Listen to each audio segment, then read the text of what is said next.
Hello, my friend. Spectre 531 coming back at you from the corner. As you can probably tell by my name, I'm into the supernatural. But I'm not into this ghost hunting type stuff. That's just an abomination in my eyes.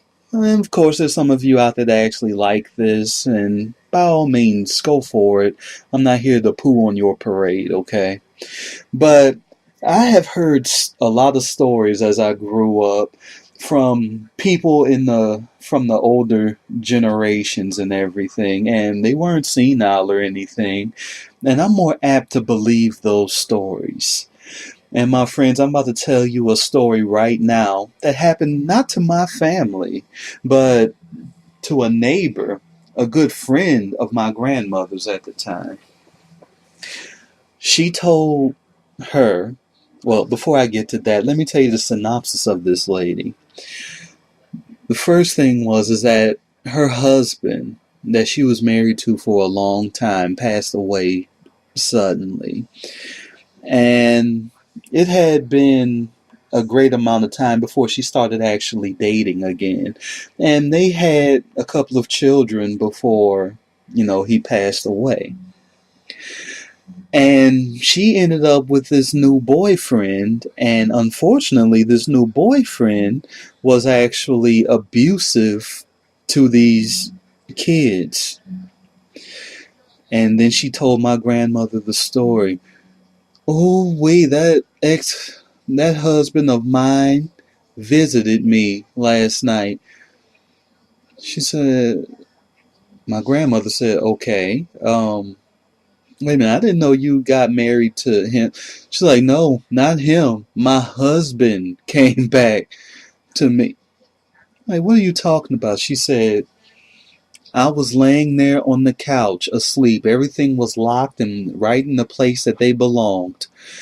But then, after a little while, something kind of woke me up. And what I saw is one of those dining room chairs was sitting at the foot of that couch, and my husband was sitting there waving his finger at me, and he told me, you better get this bastard from over my kids. And after he said that, I didn't say a word, but I watched him get up, turn around, and go out of that door. And to prove that he was there, he left it wide open, whereas I would have to get up and close it again.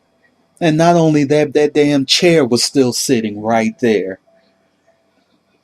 So I got up and went to that door and watched him walk down that street until he just disappeared. My grandmother was like, ooh, wee. The lady said, yeah, I had to close that door, I had to lock it again, then I had to put that dining room chair back where it belonged. Ooh, wee, that was deep. Now, my friends, about a week and a half later, her boyfriend went down that street where her husband had disappeared. My friends, I'm not sure what kind of altercation happened beforehand or what the synopsis is of that. But what happened is somebody drove up to him, got out of that car, and blew his head off. Now, my friends, I'm not sure what the result, what the build up to that was or anything. I'm not sure about any of that.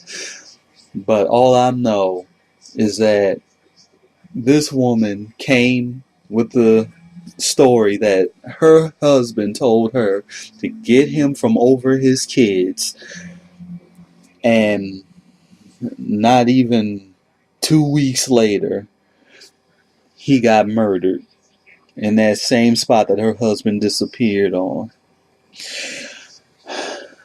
My friends, That goes to show you, if a spirit is telling you something, and I mean an actual spirit, we're not talking about just hunches and feelings. No.